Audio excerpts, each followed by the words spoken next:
নমস্কার বন্ধুরা, এসপি মন্ডল কিচেনের পক্ষ থেকে তোমাদের সবাইকে অনেক অনেক শুভেচ্ছা। তো দেখো, প্রতিদিনের মতো কিন্তু আজকেও একটা রেসিপি নিয়ে চলে এসেছি। তো আজকের রেসিপিটা হচ্ছে সয়াবিনের রেসিপি। আর এই রেসিপির জন্য দেখো, সয়াবিন নিয়ে নিয়েছি।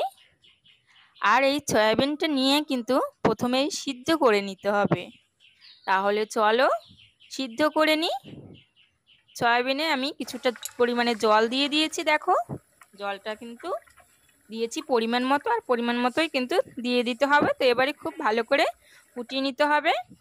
আর এইদিকে দেখো, নিয়ে নিয়েছি মাঝারি সাইজের এক টুকরো আদা, রয়েছে মাঝারি সাইজের দুটো আলু, তিনটে আলু রয়েছে, আর রয়েছে মাঝারি সাইজের একটা রসুন, রয়েছে মাঝারি সাইজের দুটো পেঁয়াজ।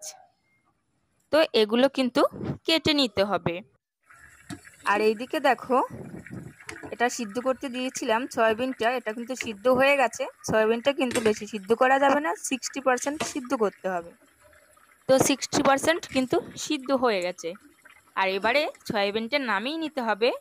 আর এটা নামিয়ে নিতে হবে কোনো একটা ঝুড়িতে। তো দেখো, আমি কিন্তু গামলায় একটা ঝুড়ি নিয়ে নিয়েছি, আর ঝুড়িতেই নামিয়ে নিয়েছি।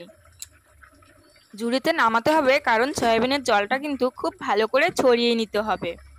অনেক সময় কিন্তু ঝুড়িতে থাকলেও সব সয়াবিনের জলটা ঝরে না, তখন কিন্তু হাত দিয়ে চিপড়ে একটু ছড়িয়ে নেবে। আর এই দিকে দেখো, আলুটা ছোট ছোট করে কেটে নিয়েছি।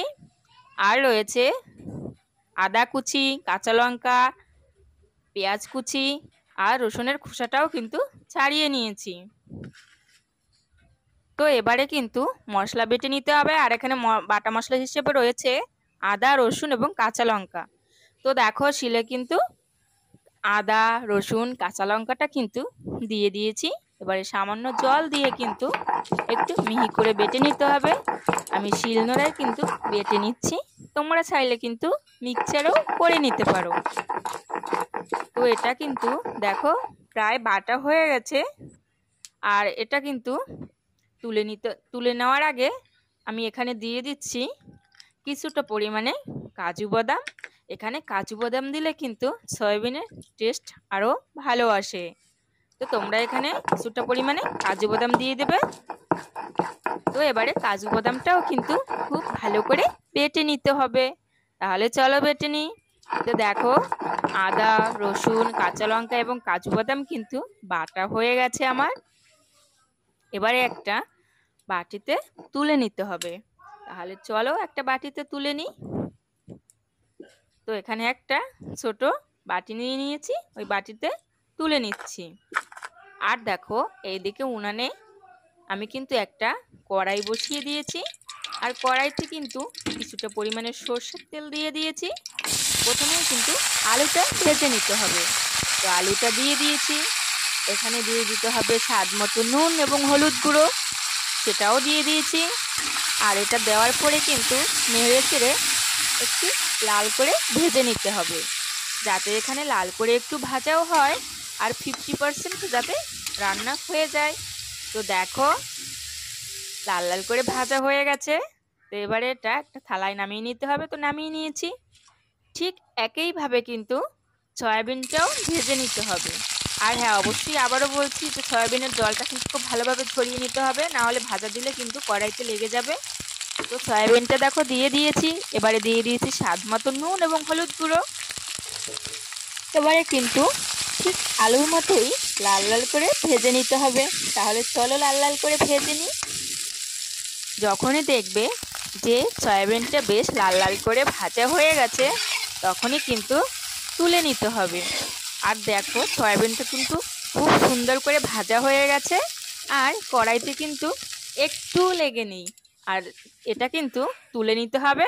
তো আমি যে থালাটায় আলু তুলে রেখেছিলাম, ঠিক ওই থালায় কিন্তু সয়াবিনটা নামিয়ে নিয়েছি।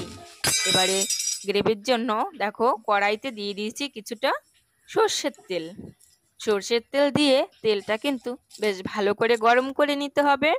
আর দিয়ে দিতে হবে কিছু গোটা গরম মশলা, যেমন এখানে রয়েছে দারচিনি, এলাচ, শুকনো লঙ্কা, তেজপাতা এবং লবঙ্গ, আর রয়েছে কয়েকটা গোটা জিরে। তো এগুলো দিয়ে দিয়েছি।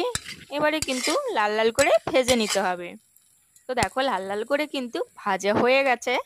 আর যখনই লাল লাল করে ভাজা হয়ে যাবে তখনই দিয়ে দিতে হবে পেঁয়াজ কুচি। তো পেঁয়াজ কুচিটা দিয়ে দিয়েছি। এবারে নেড়ে চেড়ে একটু লালচে করে ভেজে নিতে হবে। যখনই দেখবে পেঁয়াজের একটা লালচে ভাব হয়ে গেছে, মানে লাল করে ভাজা হয়ে গেছে, ঠিক তখনই দিয়ে দিতে হবে আদা, রসুন, কাঁচা লঙ্কা এবং কাজু বাদামের পেস্ট। আর এটা দিয়ে বেশ কিছুক্ষণ একটু কষিয়ে নিতে হবে।